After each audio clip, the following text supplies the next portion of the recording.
Hey everyone! Tonight we're drifting back to a time that most of us are grateful to have missed, though I promise to keep it soft, quiet, and strangely mesmerizing. Imagine, if you will, a Europe drenched in gray skies, narrow streets littered with refuse, and an omnipresent whisper of fear, because of course, there was always something lurking.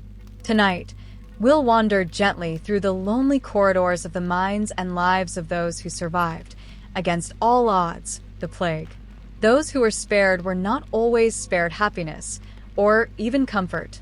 So, dim the lights, maybe pull a blanket up to your chin, and let yourself float into the quieter corners of history, where illness, isolation, and oddly aristocratic melancholy meet. We are not chasing thrills here. No frantic battle cries, no heroic charges through cobbled streets. Instead, we're observing, slowly and gently, the kind of loneliness that only a survivor can know. The first figure to consider is not a king nor a queen. He was a minor nobleman in northern Italy, somewhere between the walled towns of Lombardy. His name was Lorenzo di Giovanni. Lorenzo was young when the plague came to his town in 1576, one of the many waves that seemed almost designed to be unavoidable. His family was not particularly remarkable, though they had enough wealth to lock themselves away in their stone villa, fortified with shutters and guards, which was, at the time, a luxury that most townsfolk could only dream of. Lorenzo survived, while many around him did not. At first, it was confusing. His mother, who had always seemed untouchable, succumbed quickly, leaving him with his father, a man whose grief transformed him into a near-permanent shadow. The villa became a mausoleum of living souls, every echo of laughter replaced by coughs, whispers, and the occasional terrified scream. And so, Lorenzo learned early the peculiar intimacy of isolation. It was not heroic. It was quiet, slow, and suffocating.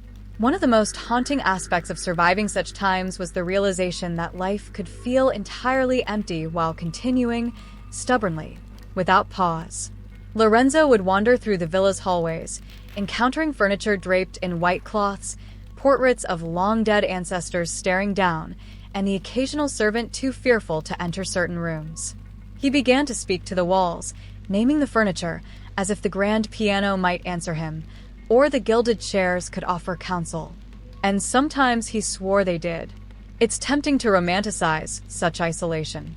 After all, who doesn't love the idea of a mysterious, introspective nobleman lost in his thoughts? But the truth was far more mundane. Lorenzo's food was carefully rationed. He grew sick from boredom, from staring at the same tapestries for weeks. He suffered minor accidents, like falling down stairs or burning himself while attempting to cook, with no one nearby to help. The solitude, unrelieved by any companionship except perhaps his own shadow, stretched into months. Interestingly, survivors like Lorenzo often became hyper-aware of death, not in some dramatic, existential way, but in the annoyingly practical sense. He cataloged symptoms meticulously, observed rats and stray cats with suspicion, and became obsessed with cleanliness to an almost comical degree. He scrubbed walls, polished floors, even washed coins until they gleamed unnaturally. His father called him the monk, though he did not take vows, and Lorenzo did not pray much. His rituals were ones of avoidance and order. This quiet obsession with safety and cleanliness, while reasonable, came with social consequences. By the time neighbors and distant relatives dared to approach, Lorenzo had grown shy, reclusive, and deeply mistrustful of anyone whose cough was slightly too strong. Visitors found a boy who could speak in civil tones, but who would flinch at the slightest cough, retreating to his corner of the villa. In essence, he became a stranger to the world he had survived to see. We can contrast Lorenzo's experience with a slightly more absurd but equally isolating situation of European royalty during plague outbreaks. For instance, the Medici family in Florence, those ever-calculating, ever-pale rulers, developed entire routines around the avoidance of contagion. Young princes were quarantined with tutors. Small armies of servants attended them with gloves and masks, and yet somehow, the royal children were still exposed to the sort of boredom that could drive them to minor, yet dramatic rebellions. Some painted their rooms black, some refused to eat, and some simply stared at their hands for hours, contemplating the absurdity of inherited wealth when death was literally at the door. It's easy to imagine Lorenzo in the company of such children, though in reality, he never met them. But the psychological patterns are identical. When survival is arbitrary, the mind does peculiar things to occupy itself. In Lorenzo's case, he developed a curious fascination with genealogy, particularly with the bloodlines of his city's most prominent families. He traced connections between houses, wondering silently why some lineages endured while others were decimated by disease, poor nutrition, or simple bad luck. It became a kind of morbid hobby, performed quietly in candlelight, with a pen scratching endlessly across parchment. One of the more poignant aspects of surviving plague is that the world feels perpetually off balance.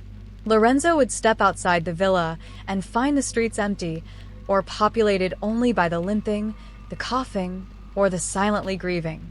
Shops closed, churches mostly abandoned. The city itself seemed a place that had forgotten how to function. This, of course, was historically accurate. Entire towns emptied during waves of disease. Streets became theaters of silence, punctuated by occasional screams or the bell tolling for the dead.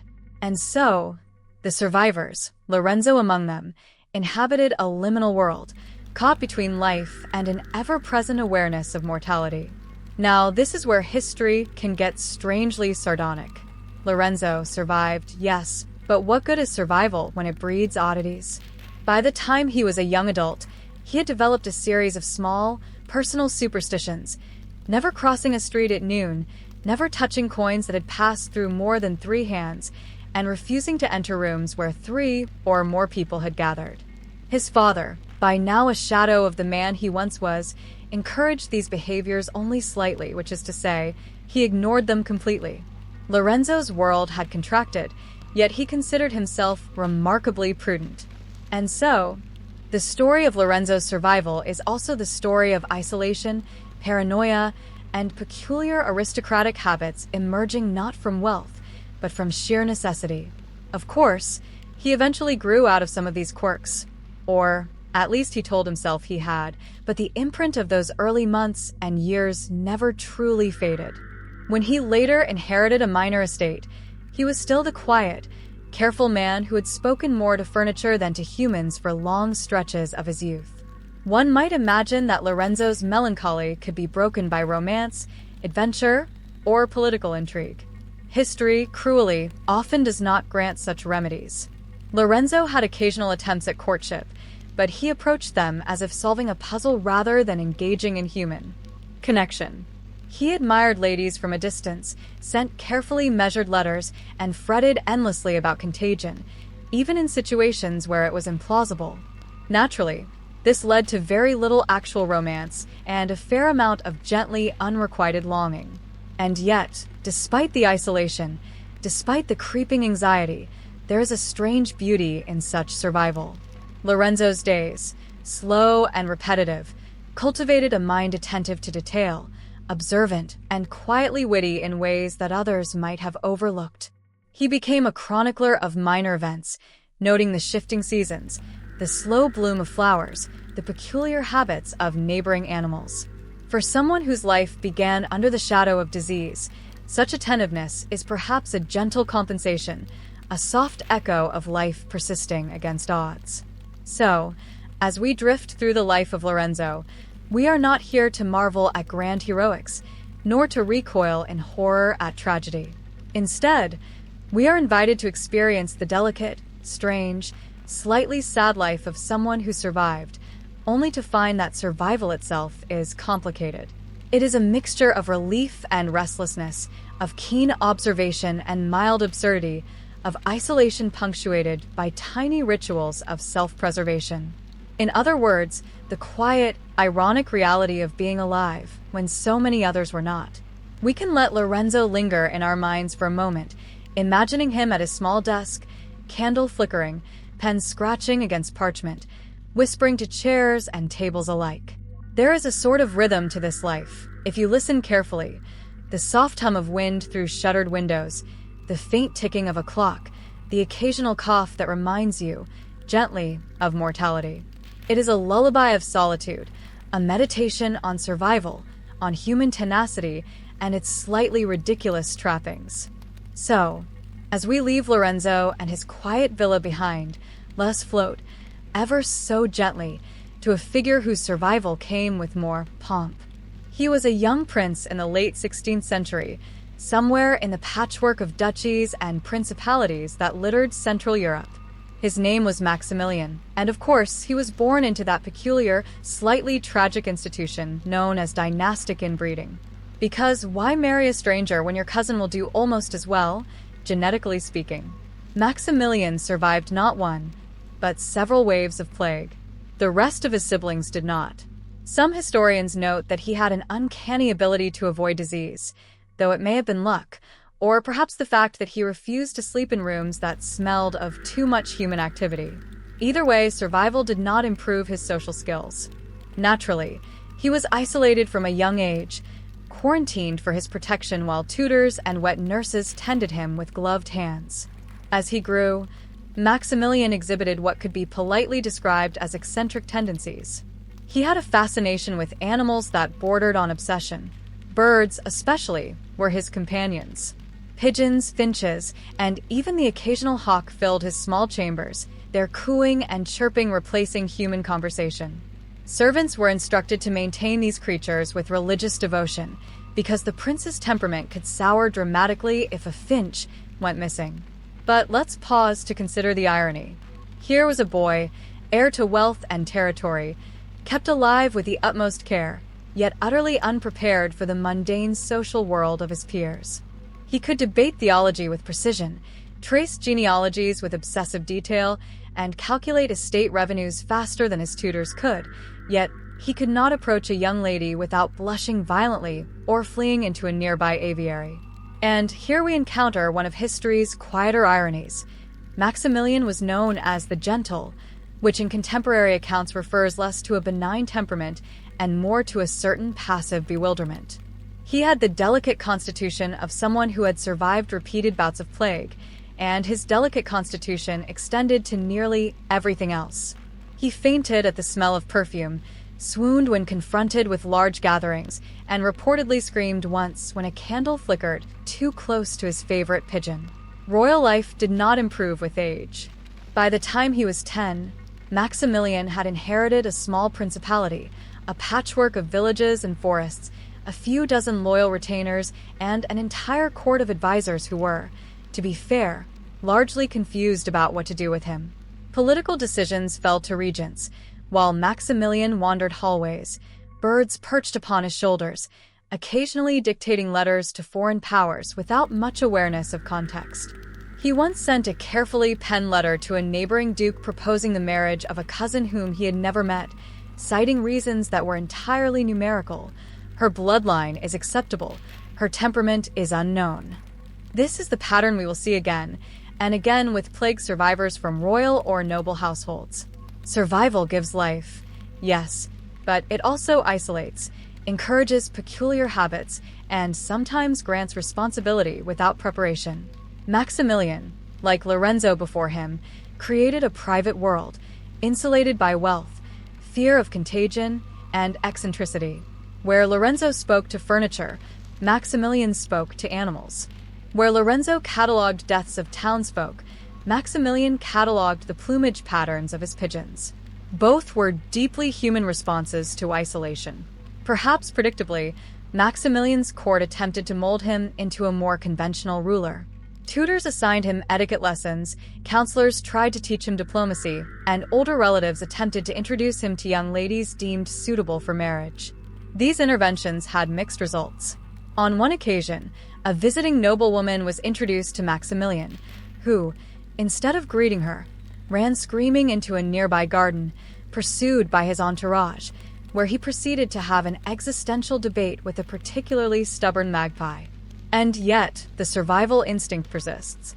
Despite social awkwardness, despite minor psychological eccentricities, Maximilian continued to live, to breathe, and, remarkably, to rule. though often from a distance and almost entirely through correspondence. He eventually married because royal expectation is rarely flexible. The union was historically unfortunate but not fatal. His bride, a young woman whose ancestors had been intertwined with his own for generations, reportedly described him as pale and remarkable in his quiet strangeness, which, translated, meant that he was both alive and mildly terrifying. Genetics, of course, played its inevitable role. Inbreeding, while historically convenient for dynastic continuity, rarely encourages robust health. Maximilian developed what modern historians might identify as minor neurological and physical peculiarities: tremors, occasional fainting, and a posture that was described as awkwardly angular, though one could argue that observers were simply annoyed by his avoidance of eye contact. He remained delicate throughout life, a fragile yet enduring testament to survival in an era when survival was far from guaranteed. And yet, his personal rituals never diminished. Breakfast had to be eaten in complete silence, a pigeon sitting to his left, a finch to his right. Letters to foreign powers were dictated in morning hours, under the strict supervision of a chamberlain who had memorized Maximilian's idiosyncratic pauses and sighs.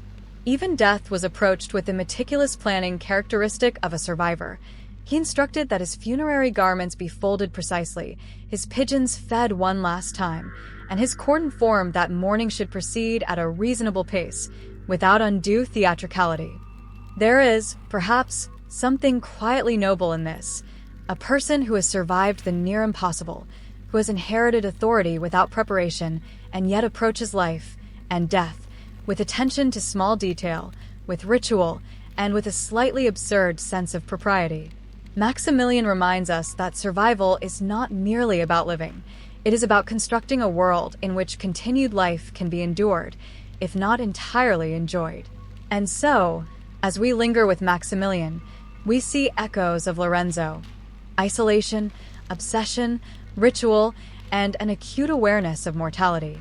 Both were survivors, yes, but survival did not erase fear, nor did it grant ease of existence. Instead, it created a landscape of subtle eccentricities, of quiet habits, of private worlds maintained against the indifferent sweep of history.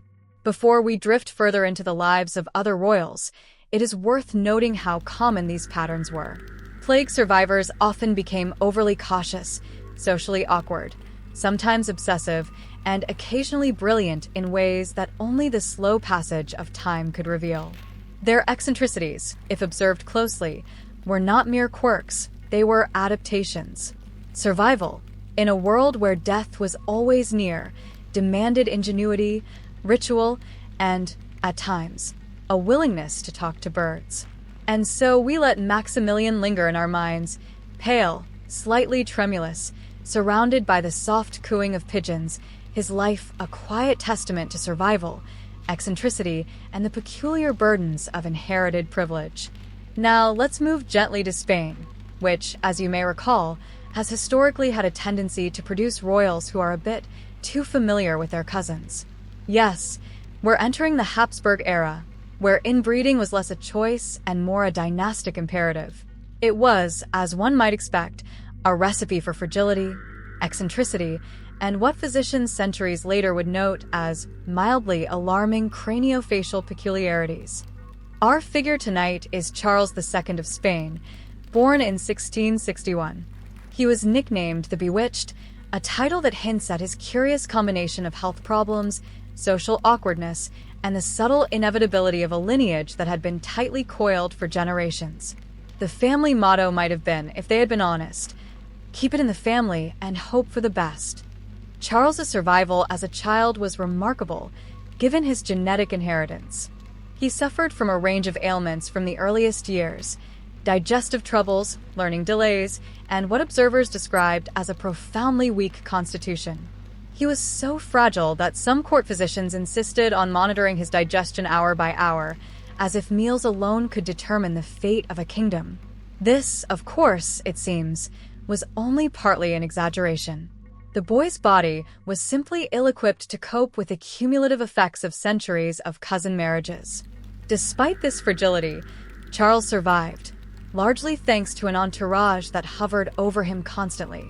Wet nurses, tutors, guards, and physicians formed a kind of living cocoon, each individual performing their assigned duty with meticulous attention.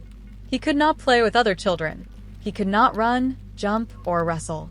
Instead, he wandered through palace corridors with a curious mix of fascination and trepidation, sometimes staring at tapestries for hours, or running his fingers over carved wooden panels, as if tracing the lines of a secret language. The court adapted to him, slowly. Where other princes might have engaged in horseback riding, military drills, or boisterous games, Charles's companions were largely books, maps, and occasionally the gentle ministrations of a particularly devoted dog. The monarchy had no interest in letting him succumb because, naturally, the survival of the Spanish Empire depended, in part, on the survival of this fragile boy. And survive he did. Charles's adulthood was marked by continued frailty and eccentricity. He had a prominent Habsburg jaw, famously protruding, a visual reminder of generations of carefully calculated marriages. The jaw itself did not harm him directly, but it served as a persistent symbol of the costs of dynastic strategy. Portraits often depicted him in stiff, somber poses, as if the painter could not decide whether to flatter or document the peculiarities of his form. He was nicknamed the Bewitched, partly for these features, partly for his misfortunes, and partly, perhaps, because court chroniclers had run out of euphemisms. Socially, Charles was isolated in a way that echoed both Lorenzo and Maximilian. He did not have friends in the usual sense, and certainly not in the sense of playful childhood companionship. Court life, which for many royals included flirtation, games, and intrigue, was for Charles a series of meticulously timed events, each step monitored and evaluated by advisors. He occasionally smiled, according to witnesses, though such smiles were fleeting, rare, and sometimes accompanied by fainting spells. His marriage, unsurprisingly, was arranged like so many before him. He wed Maria Anna of Neuburg, a young woman of noble blood, with the usual expectation that this union would secure heirs and, by extension, dynastic stability. The reality, however, was less cooperative. Charles's genetic legacy rendered him infertile, or nearly so, and no children resulted. Observers remarked quietly on the irony. After centuries of careful inbreeding, the dynasty faltered precisely at the moment that survival and continuity mattered most. And yet, Charles persisted. He ruled, to the extent that anyone could rule with such frailty, through advisors, councils, and carefully choreographed court ceremonies. His life was a constant negotiation between the limitations imposed by his body and the responsibilities imposed by his position. He developed peculiar routines, such as counting his steps in the palace, testing the sturdiness of chairs before sitting, and insisting that portraits of deceased relatives be carefully arranged around his chambers, perhaps for comfort, or perhaps as a subtle reminder that survival could be lonely even when surrounded by power. Historians often note that Charles's reign is tragic, but the tragedy is quiet, understated, and slightly absurd. There were wars, treaties, and negotiations, but the central figure, the king himself, was often incapable of direct engagement. His body dictated the pace, his health dictated decisions, and in many ways, the empire functioned around his limitations. It is a subtle reminder that survival alone does not equal strength or success. It simply means that life continues, often in forms that are odd, fragile, and slightly melancholy. One can imagine the quiet of the Spanish palace at night, candles flickering in long halls, Charles's footsteps echoing softly as he checks the placement of a rug or the position of a chair. Perhaps a servant whispers that supper is ready, or a physician enters with notes on his digestion, and Charles nods, carefully, delicately, attending to the ritual of survival. In this world, every act, no matter how small, becomes a measured response to the persistent uncertainty of life. And yet, there is an odd poetry in this existence. Charles's life, like that of Lorenzo or Maximilian, reflects a peculiar endurance. He was a survivor in a literal sense, enduring disease, frailty, and the consequences of dynastic planning that ignored the human element. He was a ruler, though his power was mediated, indirect, sometimes ceremonial. And he existed in a delicate balance between fragility and function, a testament to the subtle, often ironic demands of historical life. As we drift with Charles, we notice that survival in these aristocratic contexts is not merely biological.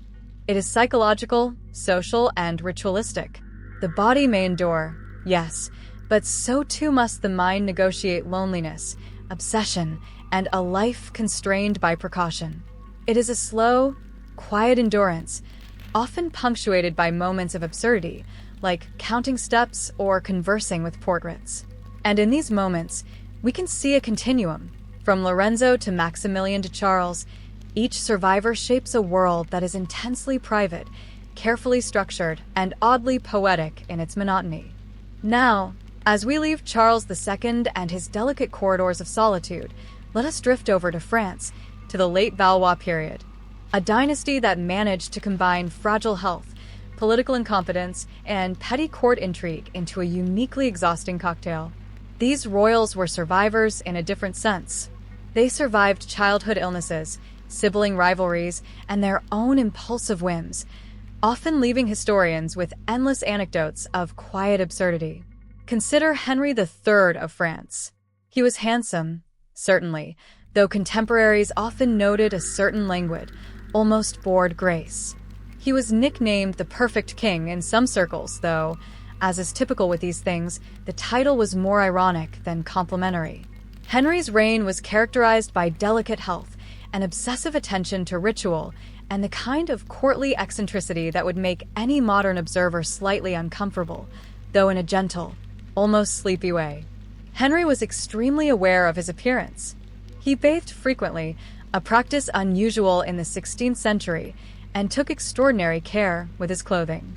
He had a fascination with perfume, reportedly changing scents several times a day, and insisted that his courtiers follow elaborate grooming protocols. It was all very orderly, very controlled, and very aristocratic. Naturally, this left little room for spontaneous social interaction, and his court adapted by turning formality into a game, a dance of etiquette that everyone observed, silently, with slight tension. His siblings were similarly delicate and peculiar. The Valois children grew up with the usual mix of minor illnesses and extraordinary expectations. They quarreled, schemed, and occasionally fainted in the most inconvenient places. One sister, Margaret of Valois, was famous for surviving smallpox only to become an observer of her own court's absurdities, recording in letters the odd rituals and rivalries of her family. Life in the Valois household was a kind of slow-motion comedy, punctuated by fainting spells, whispered insults, and the occasional overly dramatic accusation of impropriety. Henry III himself had a nervous, restless energy, often redirecting it toward minor obsessions. He collected fine clothing, meticulously arranged letters, and orchestrated court ceremonies with an almost compulsive attention to detail. If a candle was slightly crooked during a banquet, he would pause the proceedings until it was perfectly aligned. One can imagine the courtiers, standing in long halls, shifting their weight from foot to foot, learning quickly that survival in the king's presence required patience and attentiveness to the smallest details. Yet for all this meticulousness, Henry was deeply isolated. He lacked meaningful friendships, at least in the sense of mutual vulnerability. Courtiers feared the king's sharp eyes, while other nobles were wary of his unpredictable judgments. Even his advisors, skilled and politically adept, sometimes found themselves at the mercy of whims that were impossible to anticipate. In short, Henry survived, and survived well, but he did so in a world carefully tailored to his delicate psyche and obsession with control. Now, if we gently drift across the English Channel, we find a parallel in the Stuart dynasty, which offers its own quiet tales of fragility, eccentricity, and occasional pettiness. Charles I, for example, was a man of intense principle, which, in his case, often translated into stubbornness bordering on absurdity. He survived an era of disease, political unrest, and domestic tension, but he did so with a temperament that made every negotiation, every council meeting, a delicate balancing act. Charles's upbringing was relatively sheltered, as one would expect, yet marked by an acute awareness of danger. Tutors instilled in him both reverence for hierarchy and a certain distrust of those outside his immediate circle. Illnesses were carefully monitored, diets rigidly controlled, and even minor injuries treated with extraordinary attention. This cautious approach extended to the management of people. Courtiers were expected to be discreet, careful, and predictable. Any deviation from expected behavior might provoke quiet but sustained irritation. His marriage to Henrietta Maria of France, though politically advantageous, added another layer of subtle tension. She was lively, witty, and occasionally independent-minded, qualities that both intrigued and unsettled Charles. They survived together, yes, but with a mixture of affection and mild exasperation, each aware of the delicate nature of survival in a royal household.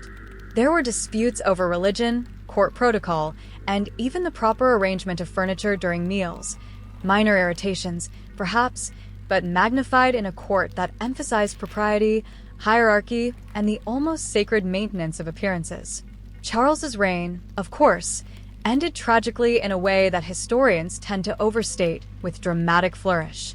For our purposes, it is enough to note that his survival for decades required a combination of caution, ritual, and attentiveness to both health and social nuance.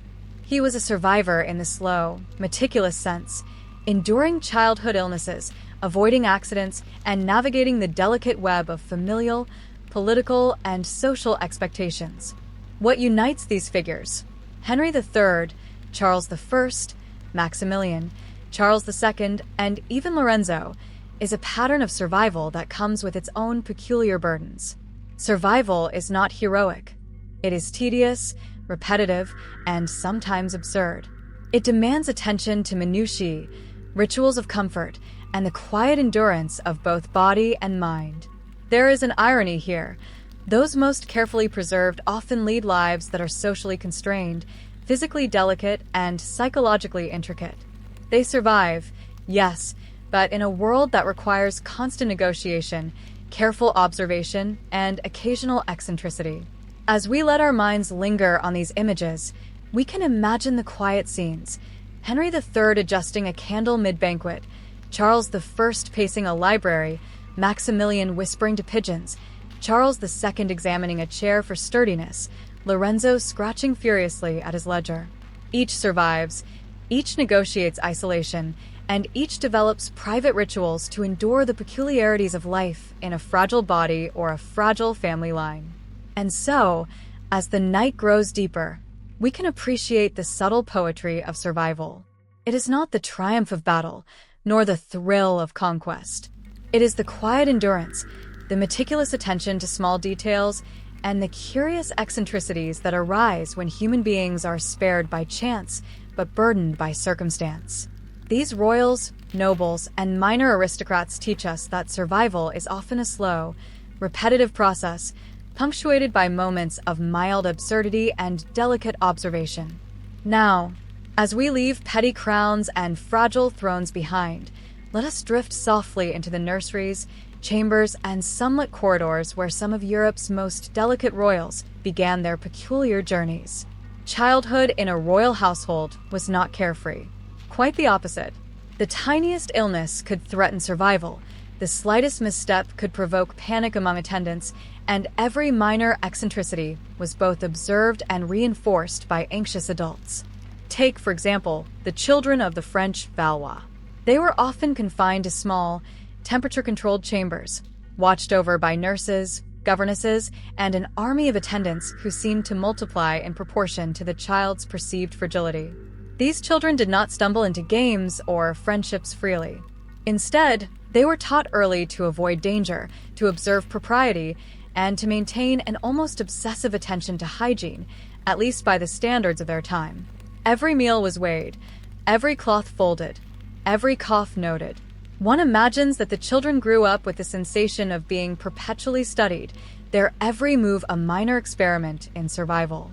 Henry III, as a child, reportedly developed a fascination with clothing and appearance that persisted into adulthood. But in nursery terms, it started as a practical ritual. If illness could be avoided by staying clean and neat, then perhaps survival could also be coaxed through careful arrangement of garments. Young princes and princesses were taught to count their steps, to observe the timing of meals, and to record details of their daily routine, almost as if their lives were natural experiments in longevity. The English Stuarts were similar. Charles I, as a boy, was frequently ill, and every minor fever or rash could throw the household into quiet panic. His tutors, devoted to the task of preserving both life and lineage, encouraged early habits of caution, discipline, and observation. Charles learned to navigate his environment with delicacy, to weigh each action for its potential consequences. And so, what might appear eccentric in later life, meticulous hand-washing, insistence on order, quiet contemplation, began in the nursery, born from the very real fear that the smallest indiscretion could be fatal. It is tempting to romanticize these royal childhoods, imagining elaborate games and secret corridors. And indeed, such things existed, but they were filtered through the lens of survival. The children of these dynasties were taught, sometimes almost obsessively, that the world was a delicate and dangerous place. One misstep might provoke illness, one cough might trigger isolation, and one poorly timed sneeze could upset the fragile balance of a court. The result was a combination of hyper-awareness, mild paranoia, and a predilection for rituals that would persist well into adulthood. Consider, too, the role of superstition and astrology. Many royal parents and advisors believed that the stars, the alignment of planets, or even the pattern of a sneeze could influence a child's fate. One Valois prince, for instance, reportedly refused to leave his bed until an astrologer assured him that the day's planetary configuration was favorable. A Stuart princess insisted that she would only eat food blessed under the observation of a trusted physician. These habits, while seemingly minor, contributed to the overall rhythm of cautious, ritualized survival. Loneliness was another constant companion. These children were often separated from siblings, playmates, and sometimes even parents, particularly during periods of illness or plague. Their companions were tutors, nurses, and occasionally animals. Birds, dogs, and small caged creatures often filled the silence, providing both amusement and comfort. It is not difficult to imagine a young Maximilian whispering to a pigeon, or a young Charles II counting the number of tiles on a floor, simply to pass the hours while under strict supervision. The isolation and overprotection had subtle psychological effects. Children became unusually observant, noticing minor patterns, quirks, and inconsistencies in both people and environment. They learned to be self-reliant in the smallest ways, fetching water, arranging personal belongings, or entertaining themselves quietly. These habits, while seemingly benign, set the stage for adult eccentricities. An obsession with order, rituals, and minor compulsions often had its roots in the nursery. In other words, the quirks that later historians might laugh at or label eccentricity were often survival mechanisms refined over years of cautious observation. Food, too, played a peculiar role. Royal diets were carefully controlled, sometimes to the point of absurdity. Meals were designed to maintain health, avoid contamination, and adhere to perceived medicinal theories. One small misstep, a spoiled fruit, an unwashed plate, a poorly prepared broth, could provoke alarm. Children learned early to associate certain behaviors with well-being and others with danger. In this way, even mundane tasks like eating and sleeping became ritualized, patterns that endured into adulthood. Education, of course, was another sphere of careful control. Tutors taught languages, theology, history, and mathematics, all under the watchful eye of parents or advisors. Mistakes were noted, often recorded meticulously, and sometimes punished with quiet severity. But the emphasis was less on joy or exploration and more on preparation, on arming the child with knowledge and habits that might prevent misfortune. In essence, learning was survival, and curiosity was carefully guided to avoid risk. One can imagine these children drifting through long corridors, candlelight flickering, tapestries whispering softly in the drafty halls. They would count floor tiles, trace patterns in woodwork, or whisper to caged birds. Loneliness, ritual, and observation became companions, shaping personalities in subtle, lasting ways. By the time they reached adolescence, these habits had hardened into eccentricities. They were quiet, meticulous, and deeply attuned to their environment, sometimes to the point of obsession. And yet there is a certain poetry here. Though the children were sickly, overprotected, and isolated, they were also surviving. Every ritual, every superstition, every carefully timed meal contributed to life itself. The fragility of their bodies fostered attentiveness, inventiveness, and a gentle awareness of mortality. They learned unconsciously that survival was not dramatic. It was quiet, repetitive, and sometimes absurd, but it was possible.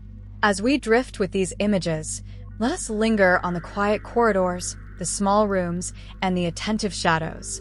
We can imagine a Valois child meticulously arranging dolls, a Stuart prince counting steps, a tiny Maximilian whispering to his finches. Their lives are a slow, careful endurance shaped by fear, observation, and the peculiar demands of inherited fragility. And in this quiet endurance, there is a strange beauty, the soft rhythm of survival, the gentle repetition of habits, and the quiet formation of eccentricities that will persist into adult life. Now, as we leave the nurseries behind, we find ourselves in the grand, echoing halls of adulthood, long corridors lined with portraits of ancestors, thick carpets, and the ever-present hum of candlelight. These are the spaces where childhood lessons in caution, ritual, and obsession meet the strange demands of ruling, of public appearance, and of enduring the slow passage of time in gilded isolation. Take, for example, Louis XIV of France, though he was outwardly vibrant and seemingly full of authority. Even he, the Sun King, developed certain private habits that were born of early awareness and overprotection. As a child, he had been so carefully shielded from harm that even the mildest discomfort provoked anxiety. Into adulthood, this translated into elaborate routines, ceremonial dressing, precisely timed meals, and a daily regimen so rigid that courtiers noted it with both awe and mild exasperation. He survived, yes, but life remained an exercise in careful ritual, and anyone who disrupted it risked quiet displeasure, a disapproving glance, or an elegantly phrased rebuke. Contrast him with Charles II of Spain, whose life we already touched upon. His adult eccentricities were subtler, but no less poignant. The man who survived fragile youth, whose body had borne the consequences of generations of inbreeding, developed habits that might seem absurd if not for the constant awareness of mortality that colored his every action. Chairs had to be arranged just so. Pigeons, finches, and small animals were attended with daily ritual. Even the arrangement of portraits demanded attention. Deceased relatives could not be overlooked, and each frame had to meet precise aesthetic and symbolic criteria. One can imagine the soft clink of glass as he adjusted a frame, the rustle of feathers as he tended a bird, the faint creak of floorboards beneath careful, deliberate steps. Other royals took eccentricity in more theatrical directions. Henry III of France, for instance, had a court renowned for its delicate, almost ceremonial displays of fashion, ritual, and etiquette. It is said that he would pause formal events to correct minor imperfections, a crooked ribbon, an uneven candle, a slightly misaligned seat. These interruptions were not dramatic in a modern sense. They were subtle, understated, and in a strangely hypnotic way, monotonous. Courtiers learned quickly that survival in Henry's presence required careful observation, patience, and impeccable attention to detail. Pettiness also found its place in the adult lives of royals, often amplified by isolation and overprotection in youth. Sibling rivalries lingered quietly but persistently, erupting in the most minor disputes: the incorrect positioning of a plate, the use of an unsanctioned perfume, or an unapproved gesture during a formal ceremony. The pettiness of monarchy, slow-moving and meticulously regulated, could shape policies, marriages, and even the arrangement of furniture, producing court life that was both absurd and strangely hypnotic. It is worth noting that eccentricity and fragility were not always socially harmful. In many cases, these habits created a rhythm, a predictable structure in which a court could function. Courtiers learned to anticipate the monarch's needs, to adjust behavior to avoid discomfort or disapproval, and to maintain a carefully orchestrated harmony. The eccentricities of the king or queen became, in a way, a kind of slow, quiet order, a gentle, if unusual, guide for daily life. Sometimes, eccentricity emerged in more subtle forms. Charles I of England, for example, developed a meticulous concern with personal appearance, diet, and health, habits inherited from a childhood of illness and overprotection. Even in minor details, such as the precise folding of garments or the placement of objects in a room, he sought control over a world that was, by necessity, unpredictable. Observers remarked on these behaviors with a mix of fascination and mild exasperation, recognizing the delicate balance between survival, ritual, and courtly responsibility. And then there were the more isolated cases, those whose eccentricities bordered on the almost comically obsessive. Some monarchs counted their steps, measured the distances between chairs, or spent hours rearranging objects for optimal alignment. Others engaged in quiet experiments with diet, clothing, or daily routine, as if survival itself depended on exact repetition.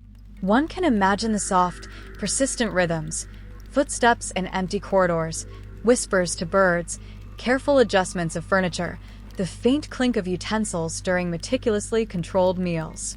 These habits often provoked minor meltdowns, not dramatic scenes of rage, but quiet, deliberate withdrawals. A misplaced item might send a royal into a prolonged state of irritation.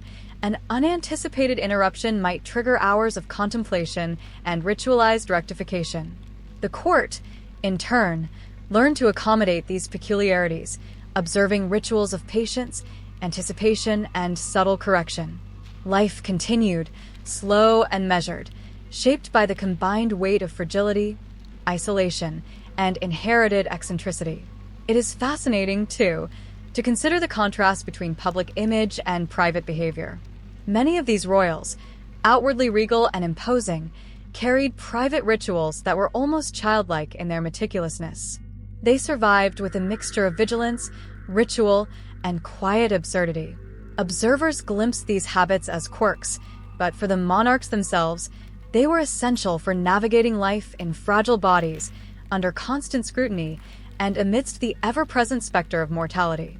And so, as we drift through these echoing corridors, let us imagine the soft, repetitive rhythms of a royal household. Candlelight flickers across portraits of ancestors, floorboards creak beneath careful steps, birds chirp softly in gilded cages, and courtiers move with quiet precision to maintain a fragile order. Life, for these royals, is a slow, measured endurance. Eccentricity is survival, ritual is comfort, and pettiness is a minor defense against the unpredictability of both court and body. Now, as we leave behind individual eccentricities, let us drift into the more subtle, but equally fascinating, consequences of dynastic inbreeding. Here, the patterns of fragility, isolation, and ritualized behavior are amplified over generations, producing royals whose lives are a careful negotiation of inherited weakness, social expectation, and mild absurdity. The Habsburgs provide perhaps the clearest illustration. By the 16th and 17th centuries, their family tree resembled a tangled knot, with cousin marrying cousin, uncle marrying niece, and siblings sometimes united in carefully orchestrated political arrangements. The goal, of course, was to maintain power, consolidate land, and preserve the so-called purity of the bloodline. The result, however, was a steady accumulation of frailty, both physical and mental, across generations. Charles II of Spain, whom we have met before, is the most famous example. His pronounced Habsburg jaw, delayed development, and lifelong health problems were the visible consequences of this long history of inbreeding. But the subtler effects were equally profound. His fragile body required constant care, his mind developed unusual habits of observation and ritual, and his court had to adapt to his idiosyncrasies with almost reverent patience. Here, We see the interplay of heredity and survival, of genetics shaping not just health but behavior, habit, and the quiet rhythms of daily life. And Charles was not alone. Across Europe, similar patterns emerged in the Valois, the Stuarts, and smaller dynasties, each with their own eccentricities reinforced by isolation and genetic fragility. Children who survived plague or illness often inherited both physical delicacy and psychological habits that allowed them to endure. Repetition, ritual, and careful attention to minutiae became essential tools, shaping adult behavior into something that is at once functional, obsessive, and gently absurd. Take, for instance, Marie Therese of Austria, who married into French royalty. Her health was fragile from the start, shaped by generations of careful, but not entirely wise, dynastic planning. Her days were filled with ritual, prayer, measured meals, supervised walks, and carefully scheduled audiences. She survived because of meticulous care, but she also developed a series of private habits, arranging objects, repeating prayers in specific patterns, and quietly avoiding situations that might provoke illness that would seem eccentric to outsiders, but were essential to her endurance. Similarly, James II of England exhibited subtle eccentricities that stemmed from both isolation and inherited caution. Raised in a household concerned with survival, he developed habits of meticulous attention to detail, particularly regarding diet, clothing, and daily routine. These were not simply quirks. They were strategies, honed over years of careful observation, intended to maintain health and function within a delicate framework of inherited fragility. In many ways, these eccentricities were survival strategies dressed in ritual.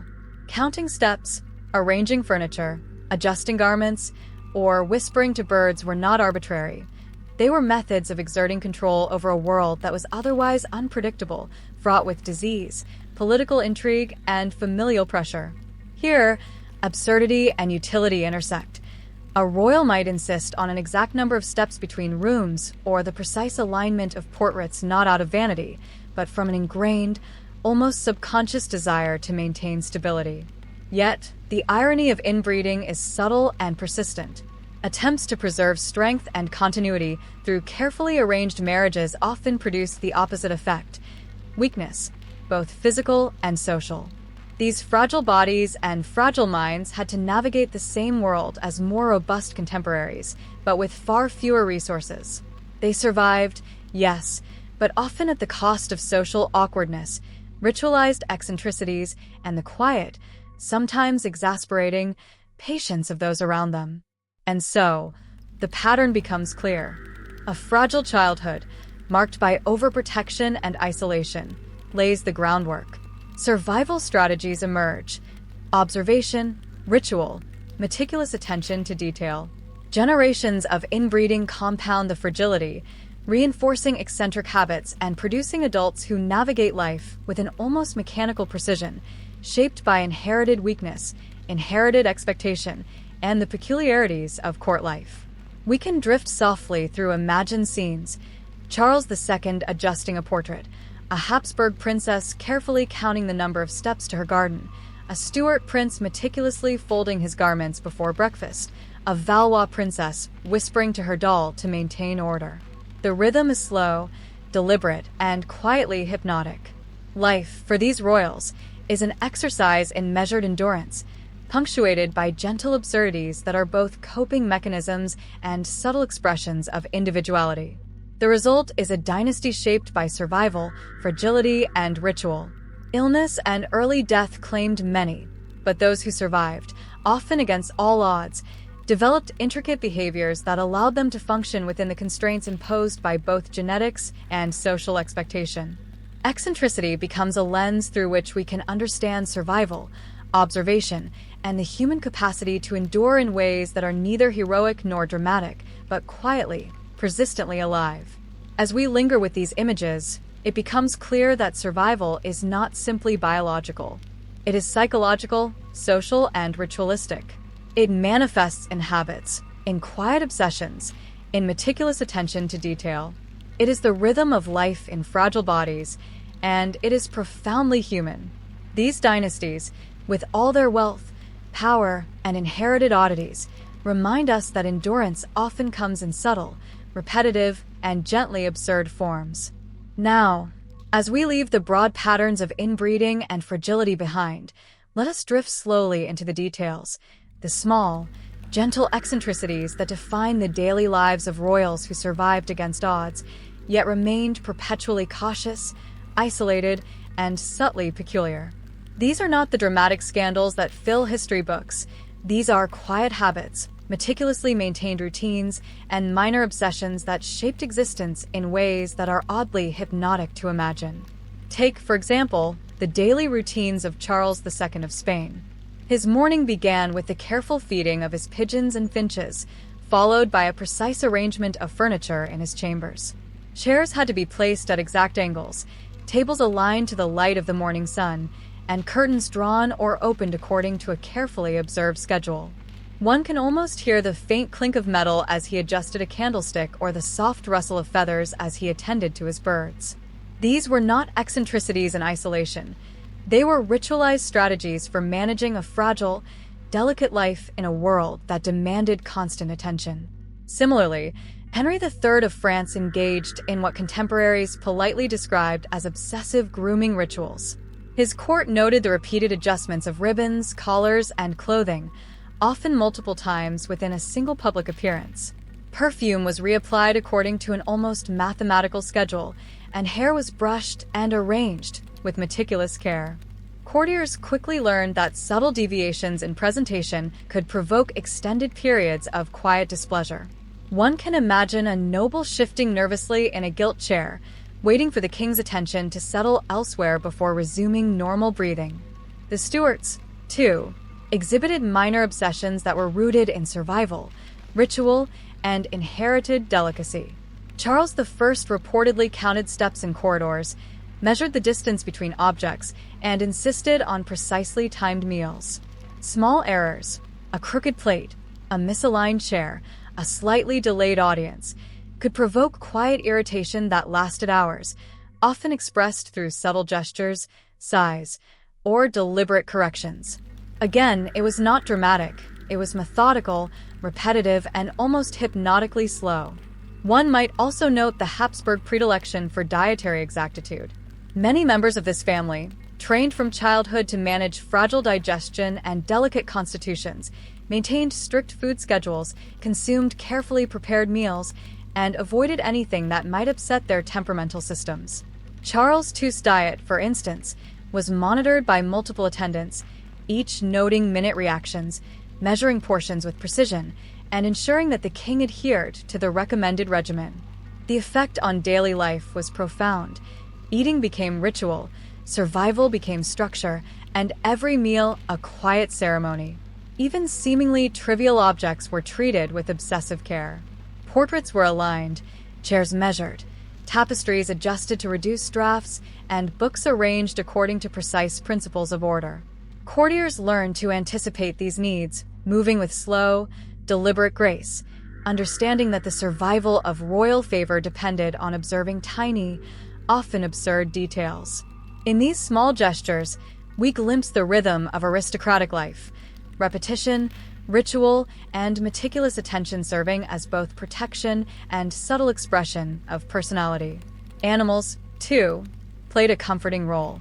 Birds, small dogs, and even caged cats were companions for royals living in isolation or managing fragile health. Maximilian's pigeons, for instance, were both companions and gentle stabilizers for his anxious routines. The soft cooing of birds punctuated the quiet hours, creating a rhythm to life that was reassuring, predictable, and soothing.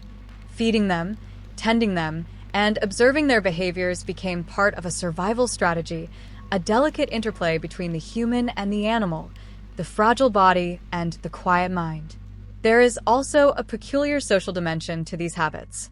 Eccentricity, when combined with survival and isolation, often produced courts that functioned as elaborate, slow-moving machines. Every gesture, word, and action was observed, anticipated, and often ritualized. Royal absurdities were tolerated because they were necessary, mechanisms to ensure life continued, to mitigate fragile health, and to maintain a rhythm in which survival was possible. The court became an extension of these routines, silent, observant, and subtly complicit in the maintenance of order. And yet, there is gentle humor in these arrangements. Imagine a courtier hovering nervously while Henry III adjusts a candle, or a chamberlain holding a pigeon steady while Charles II inspects its feathers, or a servant carefully aligning a tapestry in a drafty corridor. These are not spectacles of grandeur or drama. They are slow, understated absurdities, quiet rhythms that define existence in the delicate and sometimes painfully meticulous world of royal survival. Small superstitions also found their place. Royals would avoid rooms deemed unlucky, insist that meals occur only under particular lighting, or consult astrologers about minor decisions. In many ways, these were survival strategies, rituals and routines designed to reduce unpredictability and maintain a fragile equilibrium. Over time, these habits became integral to the personality of the individual, shaping how they interacted with people, objects, and the world at large. As we drift through these images, the pattern becomes clear. Fragility, overprotection, and inherited delicacy produced eccentricities that were both functional and charmingly absurd. Courtiers adapted, rituals evolved, animals were enlisted as companions, and survival became a careful, quiet choreography. Life was slow, measured, and infused with small but persistent humor, a soft absurdity that history observes with fascination but never fully dramatizes. The subtle poetry of these routines is worth noting. Each adjustment, every whispered instruction, every meticulously aligned object represents a negotiation with fragility. Every pigeon fed, every ribbon straightened, every step counted reflects a life lived with gentle precision, where survival, ritual, and eccentricity intersect. And though the world outside may have been chaotic, disease-ridden, and politically fraught, these royals created private universes in which life, however delicate, persisted. Now, as we leave the quiet, ritualized corridors of daily life behind, let us drift gently into the realm of dynastic marriages, arrangements designed to preserve power, consolidate territory, and maintain purity of bloodlines. And of course, as history loves to remind us, these marriages often produced outcomes that were equal parts tragic, absurd, and quietly fascinating. Take the Habsburgs again. Their strategy was consistent, deliberate, and occasionally bewildering. Cousins, uncles, nieces, all united to maintain dynastic control. The results were visible: pronounced Habsburg jaws, delicate constitutions, and a tendency toward physical and psychological fragility. Charles II of Spain, our familiar example, was the culmination of centuries of calculated unions, his body a living testament to the risks of extreme familial consolidation. Yet even within this fragility, survival persisted, bringing with it the eccentricities and peculiar habits we have already observed. Contrast this with the Valois, whose dynastic marriages were no less calculated, but perhaps slightly less genetically extreme. Sisters were married off to secure alliances, brothers united distant territories, and every marital arrangement carried the dual weight of political necessity and the subtle hope that heirs would survive. Yet survival did not necessarily bring vitality. Children were often delicate, homes were filled with overprotective attendants and minor eccentricities, hair twirling, counting floor tiles, whispering to dolls, emerged almost predictably. The cycle of overprotection, fragile survival, and ritualized eccentricity continued from one generation to the next. In England, the Stuarts followed a similar pattern, though with slightly different flair. Marriages were arranged to consolidate power or to reinforce religious alliances. Charles I and Henrietta Maria's union, for example, combined political strategy with cultural difference, producing offspring whose health and behavior were carefully monitored. Fragile children, raised under strict supervision, inherited habits that emphasized observation, caution, and meticulous ritual. Minor obsessions, aligned plates, measured steps, timed meals, persisted as both survival mechanism and personality trait. These arrangements often produced amusing, if subtle, situations. Children might be married to cousins they had never met, forced to share living quarters with awkward relatives, or expected to perform courtly rituals for which they were ill-prepared. Observers might have found these scenes slightly ridiculous. A young prince fainting at the sight of a formal dinner, a princess counting the number of tiles on the floor before entering a ballroom, or an heir meticulously inspecting a chair before sitting. And yet, within these rituals lay an underlying logic: maintain control, preserve health, and ensure survival. The quiet absurdity of these unions was compounded by their generational nature. Fragile habits, delicate constitutions, and eccentric behaviors were passed down like heirlooms, nurtured by both genetics and environment. A child born of cousins might inherit a weak body, a sensitive temperament, and a predisposition to ritualized behavior. The court would adapt, feeding into these eccentricities with careful observation, patience, and gentle accommodation. Survival persisted, but always within a framework that emphasized predictability, ritual, and quiet attention to detail. One can imagine a series of tableaus: a Habsburg family gathering, each member pale and meticulously dressed, carefully avoiding sudden movement; a Valois court, children quietly arranging dolls and stepping lightly over rugs; a Stuart family, heirs counting steps and aligning chairs before dinner. In each case, survival, fragility, and ritual combine to produce behaviors that are simultaneously functional, peculiar, and quietly amusing to the patient observer. Marriage, of course, was not only a social or political necessity, it was a source of private absurdity. Courtiers often reported minor eccentricities in the conduct of spouses: unusual sleeping arrangements, peculiar dietary restrictions, obsessive grooming, or strange personal rituals.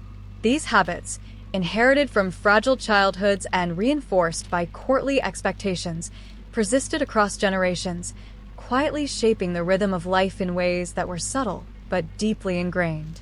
The gentle, almost hypnotic pattern emerges: fragile child, overprotected nursery, obsessive habits, survival rituals, carefully managed court life, and then the continuation of the cycle through marriage and offspring.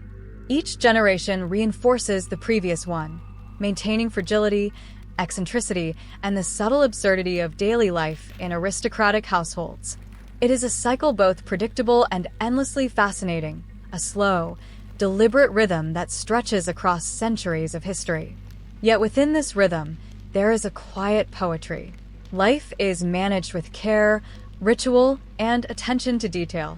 Small obsessions, aligned chairs, counted steps, whispered instructions to animals, become necessary strategies. Fragility, eccentricity, and ritual converge to form private universes in which survival is possible, and sometimes even quietly pleasant. Courtiers learn patience, attendants develop precision, and the royals themselves navigate the delicate world of inherited fragility with meticulous care. As we drift through these reflections, it is worth noting that survival is never simple. Inbreeding, fragile constitutions, overprotective childhoods, and carefully orchestrated marriages produce individuals whose habits may seem odd, but whose lives are structured to endure. Eccentricities, minor obsessions, and subtle rituals are not frivolous. They are survival strategies, quietly adapted to a world of fragility, expectation, and inherited responsibility.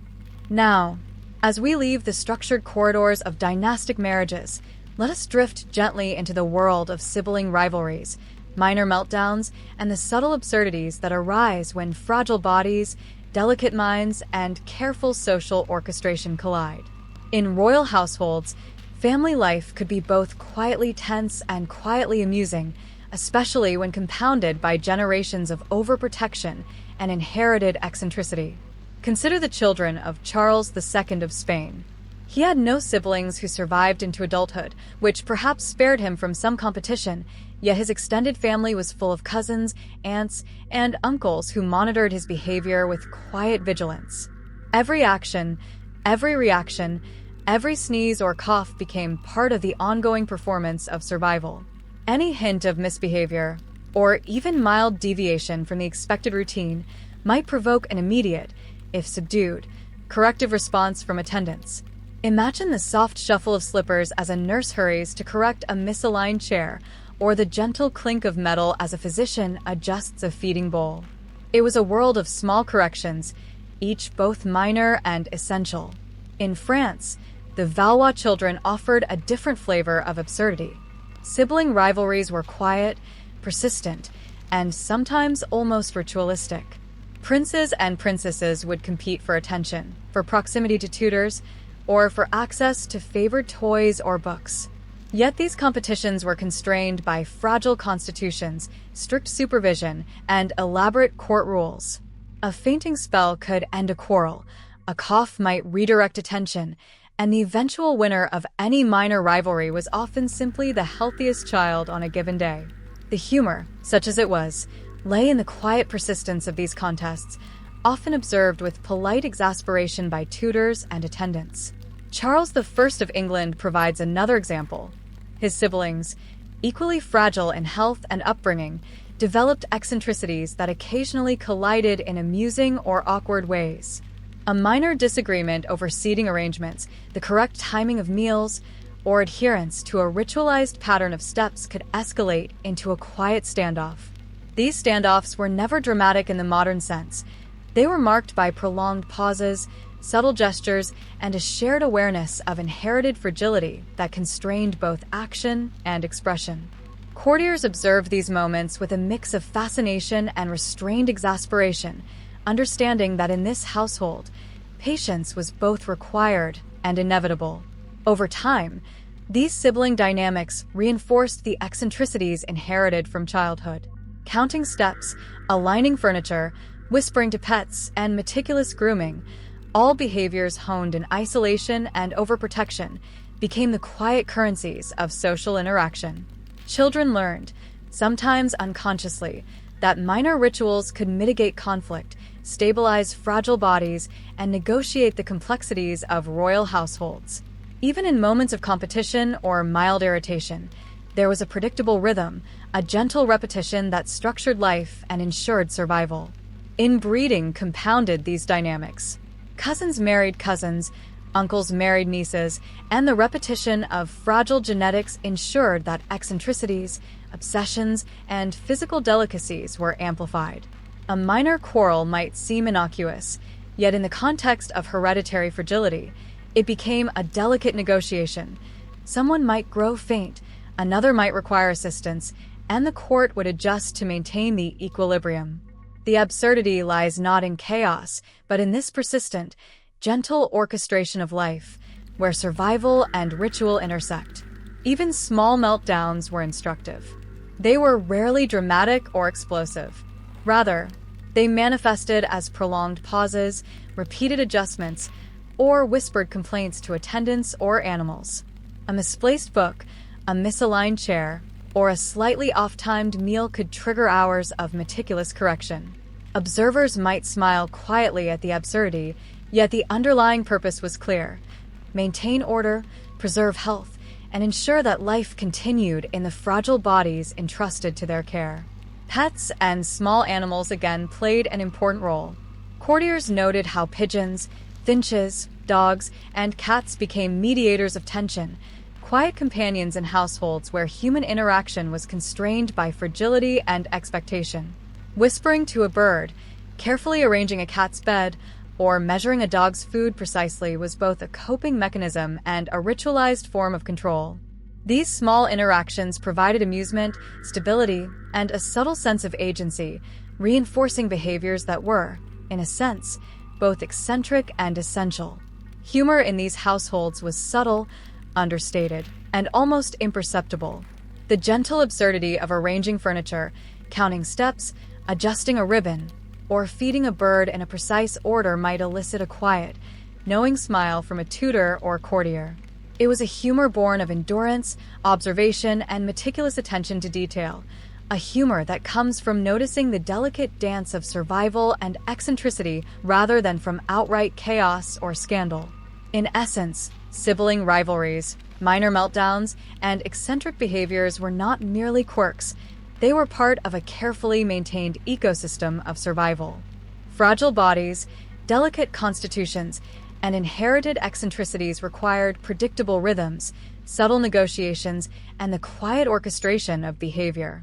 Every whispered correction, every gentle adjustment, and every ritualized habit served to preserve life, maintain order, and create continuity in families burdened by centuries of dynastic expectation. And so, as we drift gently through these corridors of history, we observe a pattern. Fragile childhoods, overprotective upbringing, inherited eccentricities, and careful dynastic arrangements converge to produce lives marked by quiet absurdity and slow, meticulous endurance. The humor, while understated, emerges naturally from this rhythm, a soft, hypnotic pattern of small corrections, careful observation, and repeated rituals. Now, as we leave the domestic corridors and quiet routines behind, let us drift softly into the world of politics and diplomacy, where fragile bodies, inherited eccentricities, and carefully cultivated rituals encountered the public stage. Here, the contrast between delicate temperament and the demands of rule produced subtle absurdities, moments that are quietly amusing, gently ironic, and strangely hypnotic when observed from a distance. Take Charles II of Spain, whose fragile health and overprotected upbringing created a ruler who approached governance with extreme caution. Meetings with advisors were often prolonged by meticulous observation, repeated questions, and the need to maintain precise order in every detail. Decisions could be delayed for hours, not due to indecision, but to a subtle orchestration of ritual, the precise arrangement of documents, the alignment of furniture, and even the timing of the sun across the room. Courtiers learned to anticipate these patterns, adjusting behavior to accommodate both fragility and habit. It was diplomacy as a slow, measured dance, a series of small steps designed to preserve life, order, and equilibrium. Henry III of France, by contrast, displayed a more performative form of eccentricity. His courtly ceremonies were elaborate, meticulously timed, and infused with ritualized fashion and etiquette. Foreign emissaries were treated to displays of careful choreography, ribbon adjustments, carefully rehearsed gestures, and minute attention to seating arrangements. The rituals themselves often became more important than the discussions, producing a quiet absurdity that must have been both mesmerizing and mildly frustrating to those unfamiliar with the logic of court life. Yet within this slow, careful rhythm, Henry maintained authority, preserved his fragile health, and ensured that the court operated according to his preferences. Even Charles I of England, despite the more politically turbulent environment, engaged in subtle behaviors designed to manage both temperament and diplomacy. Audiences with foreign ambassadors were conducted with extreme caution, steps counted, gestures measured, meals timed precisely, and attention given to minor details that could be sources of irritation or illness. One can imagine the soft shuffle of shoes on polished floors, the muted whispers of attendants, and the carefully restrained sighs of courtiers attempting to maintain equilibrium in the presence of inherited fragility. Dynastic marriages also intersected with diplomacy in quietly absurd ways. Royal unions were arranged to consolidate power, secure alliances, and preserve bloodlines. Yet fragile children, raised under overprotective supervision, often brought eccentricities into these unions. Minor obsessions, careful rituals, and inherited habits shaped court life, producing situations that might seem ridiculous if viewed without context. A prince insisting on precise seating arrangements, a princess avoiding rooms deemed unlucky, or a monarch pausing proceedings to attend to a personal ritual. Diplomacy, like domestic life, became a careful negotiation of personality, fragility, and inherited eccentricity. Small disputes in diplomatic contexts often mirrored those in the household. A misplaced document, a slightly misaligned chair, or a mistimed gesture could provoke prolonged adjustment, subtle correction, or quiet exasperation. These incidents were rarely dramatic. They were measured, deliberate, and part of the ongoing rhythm of survival. Observers might have found amusement in the precise fussiness of monarchs who could dictate treaties yet fuss over the tilt of a candlestick. And in this, the gentle absurdity of royal life reveals itself. Authority intertwined with ritual, fragility influencing politics, and survival expressed in the minutiae of daily action. Courtiers and diplomats adapted quickly. They learned to read subtle signs, the slight flick of a hand, the alignment of papers, or the order of seating. Survival in these contexts depended as much on understanding eccentricity as it did on political acumen. Soft patience became a tool, quiet observation a skill, and subtle humor a means of enduring both fragility and ritualized absurdity. Life, for those who moved in royal circles, was not merely survival. It was a slow, deliberate choreography designed to accommodate the unique rhythm of each monarch. Animals and small comforts, as in domestic life, remained companions even in diplomacy. Birds, dogs, and other small creatures offered reassurance, distraction, and a predictable rhythm that could ground fragile rulers amidst political tension. A pigeon's coo, a dog's gentle nuzzle, or a small cat settling in a sunbeam provided continuity in a world otherwise filled with subtle pressures and ritualized expectation. These quiet companions reinforced the patterns of observation, ritual, and meticulous care that had been ingrained from childhood. Even routine diplomatic correspondence could become a subtle theater of absurdity. Letters were written with precision, ink carefully chosen, and phrasing endlessly revised to accommodate temperament, inherited delicacy, and the expectations of both sender and recipient.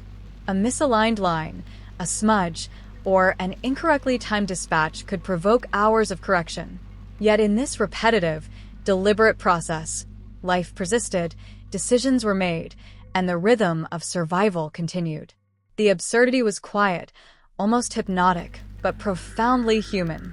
In essence, diplomacy for fragile, eccentric royals was less about conquest or strategy than about maintaining equilibrium, ritual, and personal comfort. Authority was exercised through observation, pattern, and careful adjustment.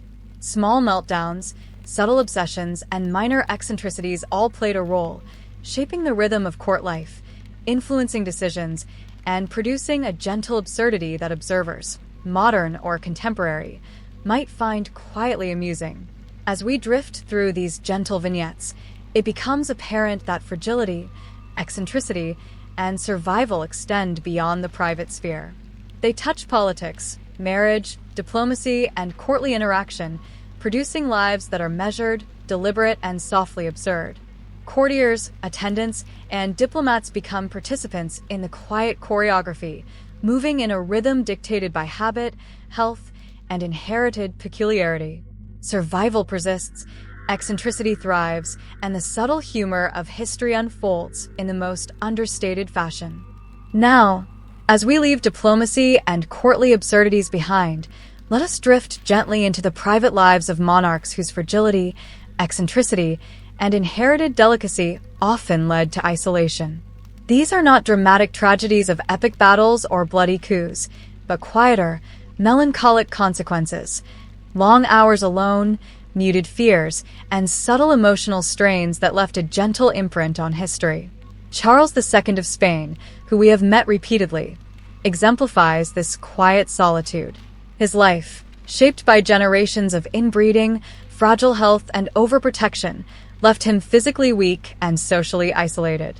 He required constant care, which limited his ability to interact freely with others. Courtiers moved cautiously around him, attending to his needs while carefully observing his habits. Friends, companions, and potential confidants were filtered through layers of necessity and propriety. In such an environment, loneliness became almost inevitable, a companion as persistent as his daily routines and minor rituals. Louis XIV of France, despite his public grandeur and magnificent court, experienced isolation of a different sort. His overbearing schedule, meticulous attention to ritual, and obsession with control created a world in which even courtiers felt the subtle weight of his eccentricities. The king's days were filled with ceremonies, audiences, and endless observation, leaving little space for genuine intimacy. Isolation, in this context, was a byproduct of both power and inherited habits of cautious survival.